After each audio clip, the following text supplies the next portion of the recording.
Hello, welcome to legal awareness web series. एक बहुत ही अहम जजमेंट कलकत्ता हाई कोर्ट के 2 जजेस की तरफ से आया।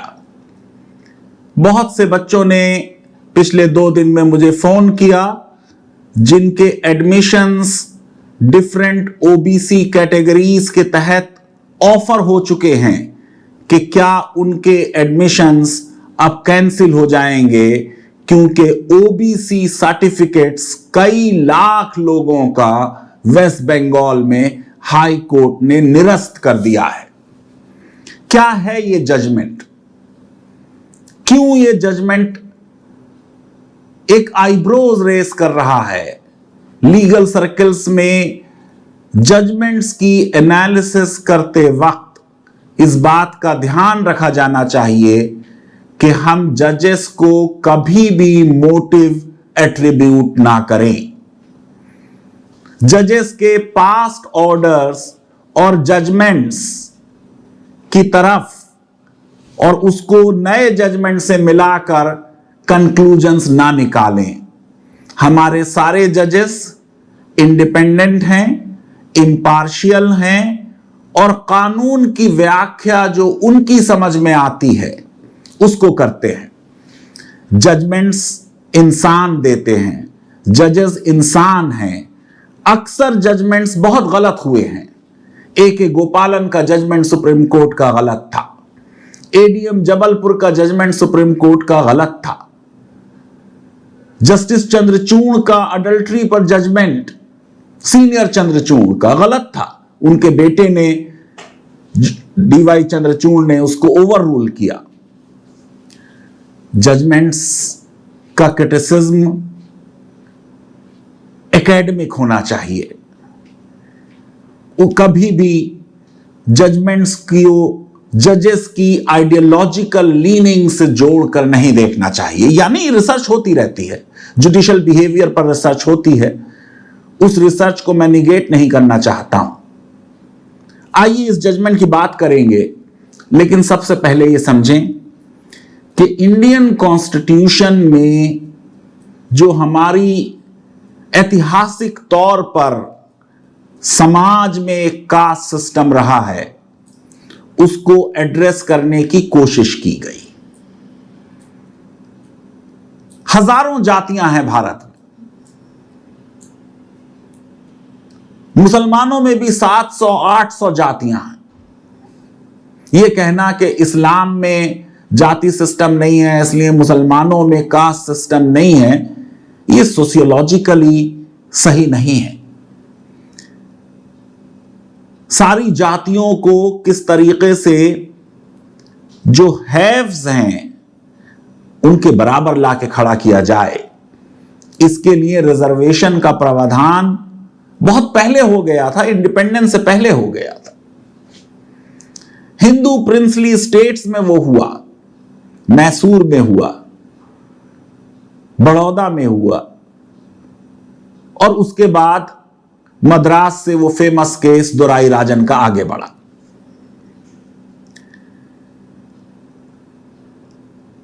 जब किसी जाति की बैकवर्डनेस की बात हो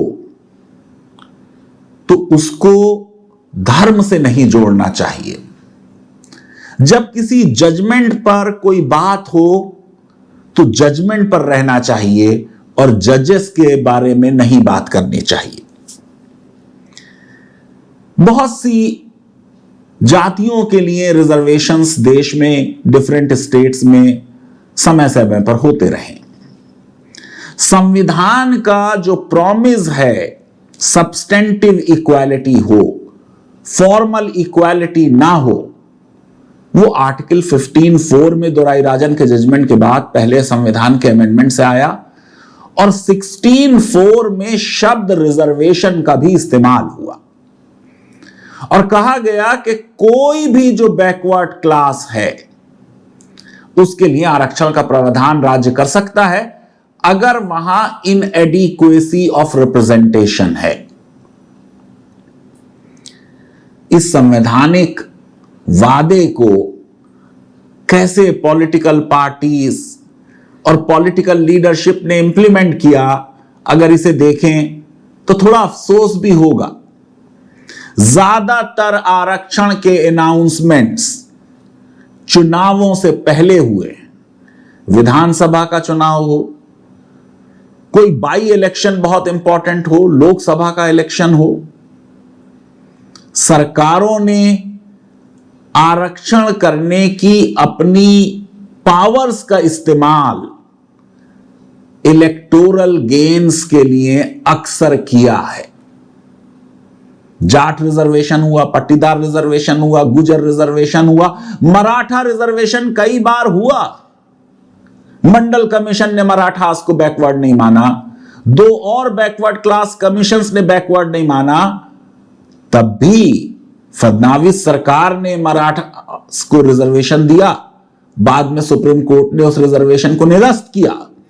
आज की सरकार शिवसेना और बीजेपी की, जिसमें अब फडणवीस डिप्टी चीफ मिनिस्टर हैं, अभी जब एजिटेशन हो रहा था तो फिर उसका कोई रास्ता ढूंढ रहे हैं। लेकिन जब भी मुसलमानों की बैकवर्ड क्लासेस के लिए रिजर्वेशन की बात हुई, उसको अपीजमेंट या तुष्टीकरण माना गया। किसी कास्ट के लिए आप रिजर्वेशन करें और अपने वोट बैंक को बढ़ाना चाहें, वो उतना ही बड़ा तुष्टीकरण होगा जितना मुस्लिम बैकवर्ड क्लासेस को रिजर्वेशन देना है। लेकिन हमारे यहां पब्लिक डिस्कोर्स में अपीजमेंट शब्द किसी खास वर्ग के लिए हमने रिजर्व कर रखा है, इसमें भी एक रिजर्वेशन है। इसी तरह जातियों का शेड्यूल कास्ट में, शेड्यूल ट्राइब में या ओबीसी में शामिल होना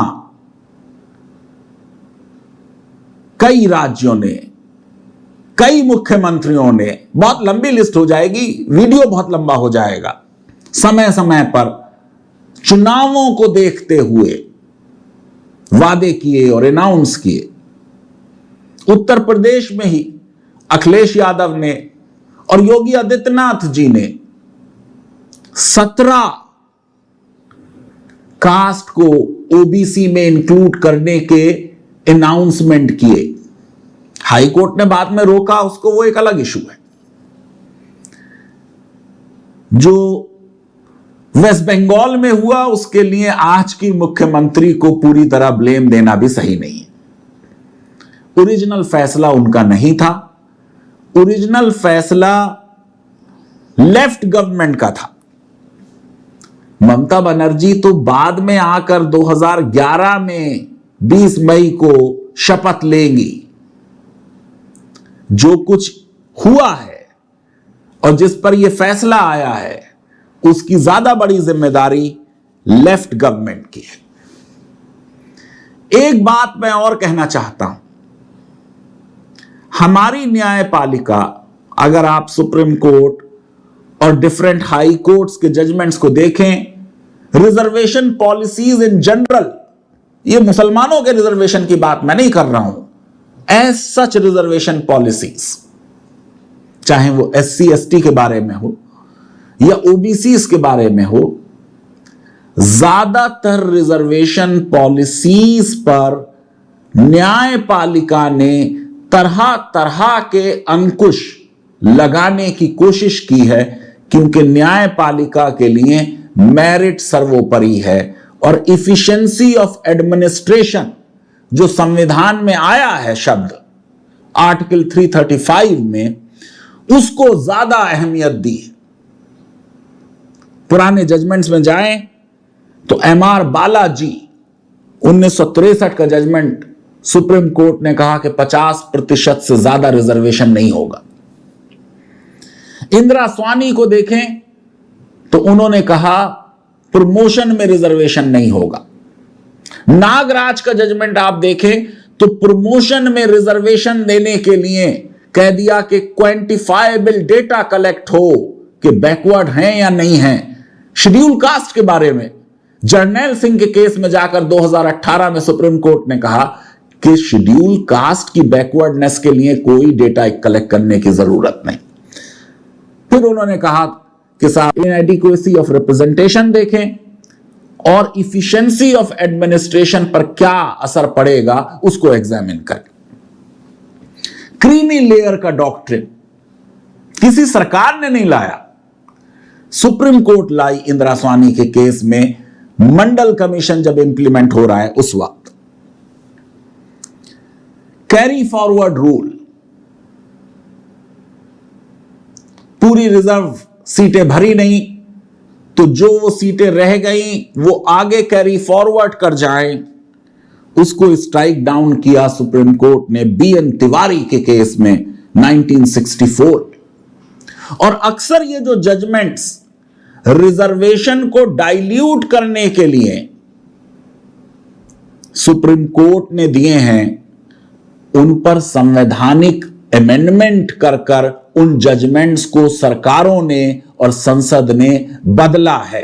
उस बदलने में भी कहीं ना कहीं इलेक्टोरल कंपल्जन्स हो तो उससे इनकार नहीं। अब जो बात आती है वो ये कि जो ज्यादातर मुसलमान इंडिया में हैं वो हिंदू लोअर कास्ट से, शेड्यूल कास्ट से या हिंदू OBC कास्ट से कन्वर्ट हुए। यह कन्वर्जन पिछले 1000 सालों में हुआ है और ज्यादातर यह कन्वर्जन जब हुआ है जब रिजर्वेशन का कोई प्रावधान नहीं था और संविधान भी नहीं था। रिजर्वेशन एक पॉलिसी डिसीजन है और पॉलिसी मैटर्स में जुडिशियल रिव्यू का स्कोप लिमिटेड है। अदालतों को यह देखना है कि क्या कोई मटेरियल था सरकार के सामने जिसके बिना पर कोई फैसला हुआ। Strict scrutiny test, Ashok Thakur के केस में सुप्रीम कोर्ट ने कहा हम रिजर्वेशन के मैटर्स में भारत में नहीं लागू करेंगे। चाहे वो मुरलीधर का केस हो आंध्र प्रदेश का, B अर्चना का केस हो आंध्र प्रदेश का, और या ये जजमेंट हो कलकत्ता हाई कोर्ट का, या जाट रिजर्वेशन में भी देखें या गुजर रिजर्वेशन, अक्सर कोर्ट्स ने स्ट्रिक्ट स्क्रूटनी टेस्ट को इन्वोक किया है, जो अमेरिका का डॉक्ट्रिन है। ये 211 पेज का जजमेंट जस्टिस तब्रता चक्रवर्ती और जस्टिस राजशेखर मंथा का है।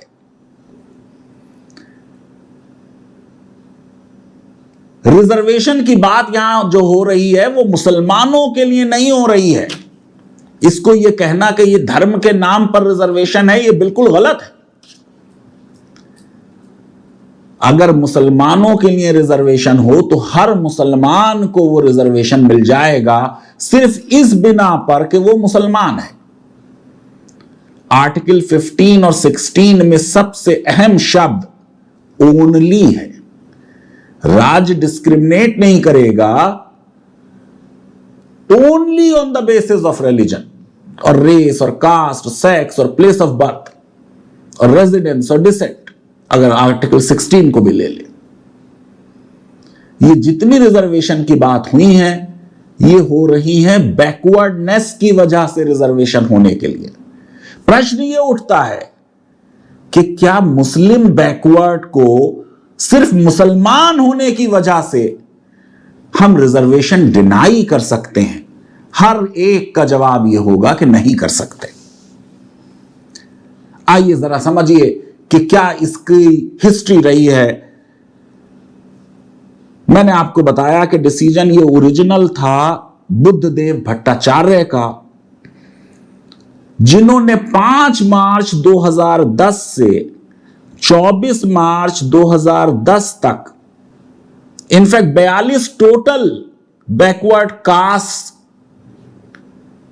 को ओबीसी माना गया, उसमें से 41 मुस्लिम थी। फिर 24 सितंबर 2010 को 56 कास्ट को इंक्लूड कर लिया एक सब क्लासिफिकेशन के तहत, ओबीसी मोर बैकवर्ड, और 52 कास्ट को कहा गया ओबीसी बैकवर्ड। सुप्रीम कोर्ट ने अलाउ किया है कि ओबीसी रिजर्वेशन में बैकवर्ड और मोर बैकवर्ड का क्लासिफिकेशन और कैटेगराइजेशन किया जा सकता है। रोहिणी कमीशन मोदी सरकार ने बनाया है जो और फर्दर सब कैटेगराइजेशन की बात कर रहा है। इंदिरा सोहानी के सुप्रीम कोर्ट के जजमेंट में यह भी कहा है कि कोई एक पूरी कम्युनिटी अगर बैकवर्ड है तो उसके लिए भी रिजर्वेशन हो सकता है।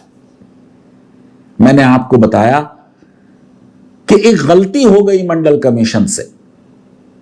मंडल कमीशन ने यह माना कि हिंदुओं की जो टोटल पॉपुलेशन है उसमें से 52% ओबीसी हैं। यही फार्मूला मुस्लिम कास्ट पर नहीं लगाया जा सकता। क्यों नहीं लगाया जा सकता? क्योंकि जो ज्यादातर मुसलमान कन्वर्ट हुए वो हिंदू एससीज और ओबीसी से हुए। इसका मतलब मुसलमानों की टोटल पॉपुलेशन में बैकवर्ड क्लासेस की परसेंटेज 52 नहीं है, शायद ये 85 या 90% के बराबर हो।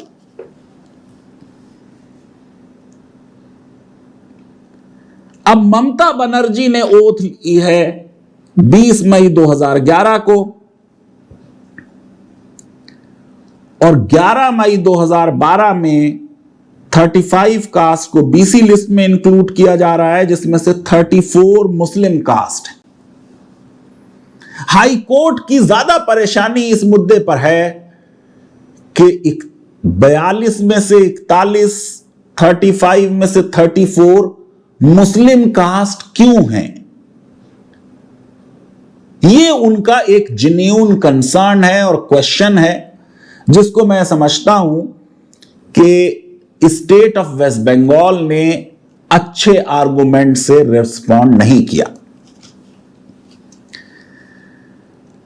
अब ये जो दो जजेस हैं, इन्होंने इन कास्ट का इंक्लूजन और सब कैटेगराइजेशन 77 ओबीसी कास्ट का 2012 में एक नए लॉ के तहत इसको निरस्त कर दिया। और मेरे हिसाब से उन्होंने 4 ब्रॉडली बड़े रीजंस दिए। पहला, उन्होंने ये कहा कि सरकार के एग्जीक्यूटिव ऑर्डर से इन कास्ट को ओबीसी डिक्लेयर किया गया। आपको मालूम है कि बेहतर प्रोसेस यह है कि स्टेट बैकवर्ड क्लास कमीशन की रिकमेंडेशन हो। इस केस में स्टेट बैकवर्ड क्लास कमीशन ने हाई कोर्ट में आकर बताया कि हमारी रिकमेंडेशन थी। आरटीआई में पूछा गया, उस आरटीआई का जजमेंट में जिक्र है, तो यह कह देना कि ये प्योरली एग्जीक्यूटिव ऑर्डर हैं, इसको तो कमीशन ने नकार दिया है। दूसरी बात यह हुई कि कमीशन ने यह बिल्कुल साफ तौर से एक आरटीआई में बताया कि जो सब कैटेगराइजेशन हुआ between backward and more backward, उसमें उनसे कंसल्टेशन नहीं हुआ। और हाई कोर्ट इस बात में सही है कि अगर कंसल्टेशन नहीं हुआ तो यह सब कैटेगराइजेशन जो है इसको असंवैधानिक घोषित कर दिया जाए। पर तीसरी चीज जो हाई कोर्ट ने की, बैकवर्ड क्लास कमीशन को पहले जजमेंट के पहले हिस्से में हाई कोर्ट ने बहुत इंपॉर्टेंस दी और कहा उनके बिना एग्जीक्यूटिव या सरकार इस मामले में आगे नहीं बढ़ सकती। मैं सोचता था कि जब ये इतने बैकवर्ड क्लास कमीशन को महत्ता दे रहे हैं तो शायद जो बैकवर्ड क्लास कमीशन कहेगा उसको मान लेंगे। और जजमेंट में उन्होंने कहा है कि बैकवर्ड क्लास कमीशन की रिकमेंडेशंस मैंडेटरी होंगी, लेकिन फिर उन्होंने बड़ा minute microscopic dissection West Bengal commission का किया। इन मामलात में क्यों जल्दी दे दी, मिनट्स देखे, कितनी पब्लिक हियरिंग हुई या नहीं हुई, और पूरी एक टेबल बना दी सारी कास्ट की। और उसके बाद उन्होंने कहा कि ये in depth survey of entire population नहीं हुआ है, पब्लिक हियरिंग नहीं हुई, और उसको स्ट्राइक डाउन कर दिया। चौथा रीजन मैं ये समझता हूं कि हाई कोर्ट ने यह कहा कि इनएडिक्वेसी ऑफ रिप्रेजेंटेशन नहीं देखा गया। अब मुसलमानों की बैकवर्डनेस और इनएडिक्वेसी ऑफ देयर रिप्रेजेंटेशन, इस पे तो एक रिपोर्ट नहीं है, बहुत सी रिपोर्ट है। गोपाल सिंह की रिपोर्ट, सच्चर कमेटी का जिक्र हुआ। स्टेट गवर्नमेंट ने कहा कि हम 2010 में 2006 की सच्चर कमेटी को मद्देनजर रख के फैसला किया। यकीनन इन मामलात में स्टैट्यूटरी अथॉरिटी बीसी कमीशन है, सच्चर कमीशन नहीं है, लेकिन मकसद को देखना चाहिए। मकसद यह था कि क्या वाकई ये कास्ट बैकवर्ड हैं, क्या इनएडिक्वेसी ऑफ रिप्रेजेंटेशन है मुस्लिम बैकवर्ड कास्ट का। इसका आंसर एक रिपोर्ट नहीं है, कई रिपोर्ट्स में है कि मुसलमानों का रिप्रेजेंटेशन इस वक्त उनकी पॉपुलेशन के प्रोपोर्शन से बहुत कम है। सिविल सर्विसेज वगैरह में तो 3-3.5% है, 4% कभी हो जाता है।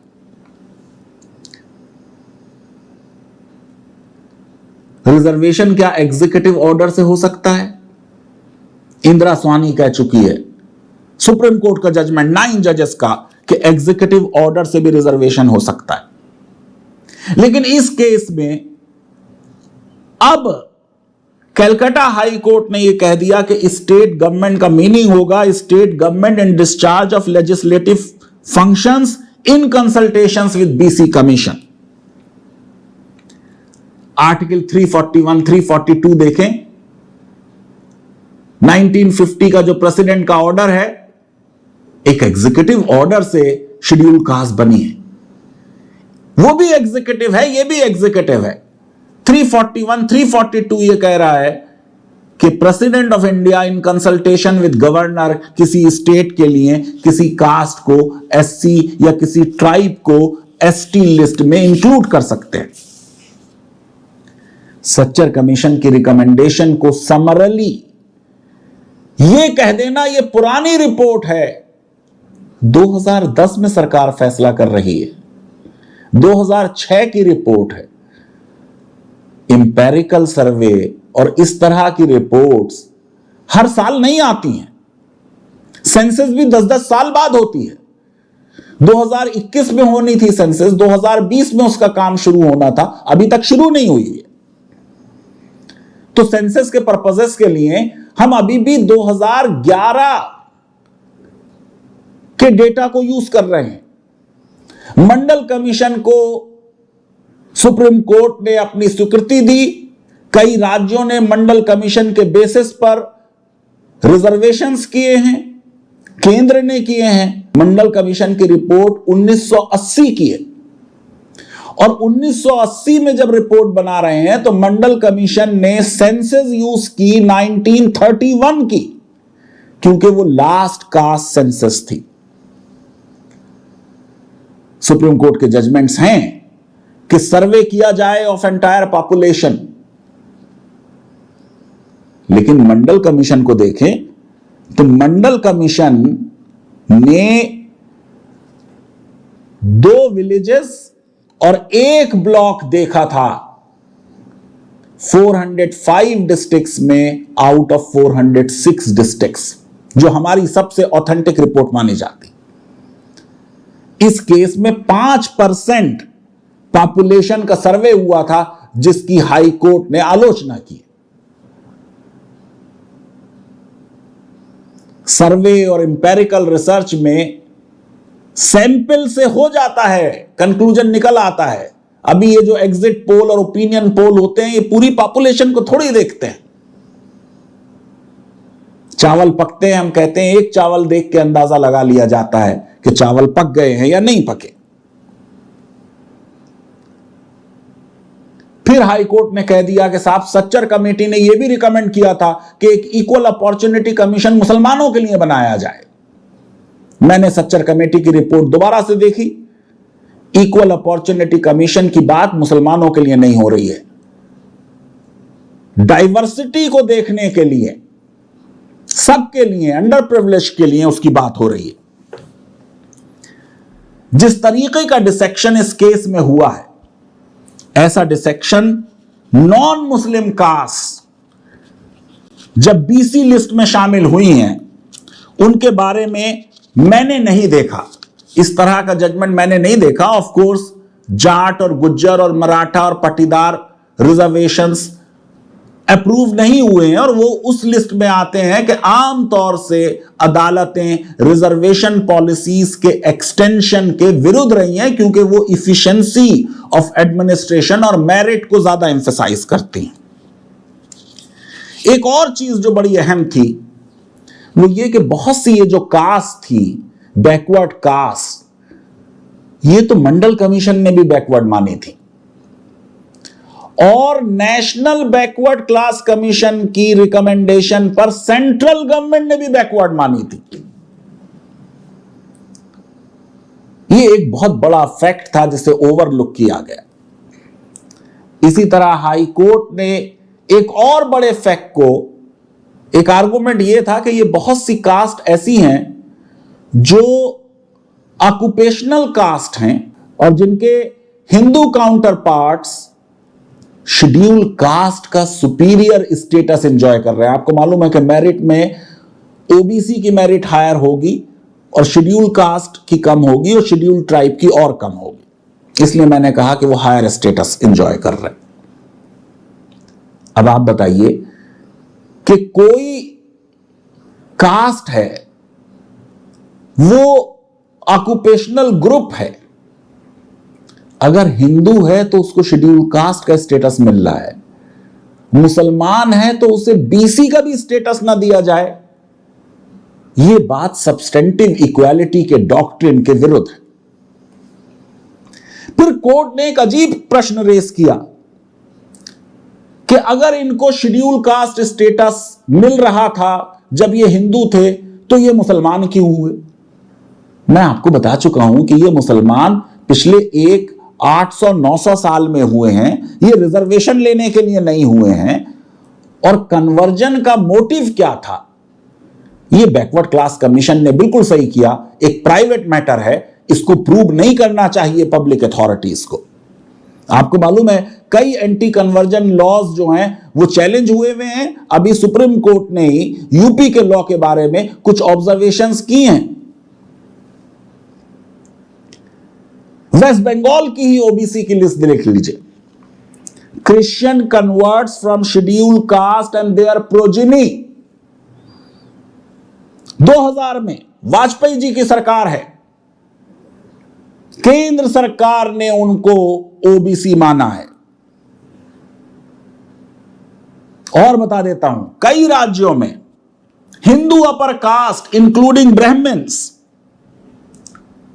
उनको ओबीसी माना गया है। और इस तरह की माइक्रोस्कोपिक स्क्रूटनी उनकी सोशल बैकवर्डनेस की, इनएडिक्वेसी ऑफ रिप्रेजेंटेशन की नहीं हुई। बंगाल से शुरू करता हूं। वेस्ट बंगाल में ही ब्रजुबी ब्राह्मण और नागर ब्राह्मण ओबीसी लिस्ट में शामिल है। हिमाचल प्रदेश में ब्राह्मण ओबीसी लिस्ट में शामिल हैं। राजापुर सारस्वत ब्राह्मण एंड गौरव ब्राह्मण महाराष्ट्र की ओबीसी लिस्ट में शामिल हैं। लोधी राजपूत यूपी की लिस्ट में शामिल हैं। गोस्वामी ब्राह्मण एंड भूमियार राजपूत बिहार की ओबीसी लिस्ट में शामिल हैं। मुझे यह एहसास होता है कि हमको बैकवर्डनेस पे फोकस रखना चाहिए। किसी बैकवर्ड कम्युनिटी का धर्म क्या है, वो हिंदू है या मुसलमान, संवैधानिक तौर से उस पर कोई फर्क नहीं पड़ना चाहिए। अगर कोई एक बार शेड्यूल कास्ट की कास्ट में शामिल हो गया, सुप्रीम कोर्ट ने जर्नैल सिंह में कहा उसकी बैकवर्डनेस प्रूव हो गई। अगर उसी कास्ट का मुस्लिम है, उसको आप, क्योंकि आपने कहा कि एससी में आप नॉन हिंदू उसको नहीं लेंगे, गो के बुद्धिस्ट उसमें शामिल हैं, तो आप बीसी स्टेटस देंगे। मैं समझता हूं कि अगर सारे मुसलमानों के लिए रिजर्वेशन किया जाए तो वो धर्म के नाम पर रिजर्वेशन होगा। अगर बैकवर्डनेस एग्जामिन किए बिना कर दिया गया, लेकिन अगर मुसलमानों की बैकवर्ड क्लासेस और पसमानदा जिनका बड़ा जिक्र है, जिनके बारे में वादे हैं, उनके रिजर्वेशन पर इस तरह की स्ट्रिक्ट स्क्रूटनी होगी तो नेशनल मेन स्ट्रीम में नहीं आएंगे, बहुत पीछे रह जाएंगे। जॉन रॉल्स ने कहा कि जस्टिस बिटवीन डिफरेंट ग्रुप्स किया जाना चाहिए। मैं समझता हूं कि अगर जस्टिस बिटवीन डिफरेंट ग्रुप्स किया जाएगा तो हम इस समस्या पर बेहतर फैसले कर पाएंगे। लीगल अवेयरनेस वेब सीरीज अगर आपको पसंद आती है तो मेरी रिक्वेस्ट है कि हमारे इस वीडियो को वाइडली शेयर करें और हमारे चैनल को सब्सक्राइब करें और बेल आइकन और लाइक जरूर क्लिक करें। और गर्मी बहुत है, बहुत ज्यादा पानी पिएं और गैर जरूरी तौर पर बाहर ना निकलें, लेकिन वोट देने जरूर बाहर आए। बहुत बहुत शुक्रिया, धन्यवाद, थैंक यू वेरी मच।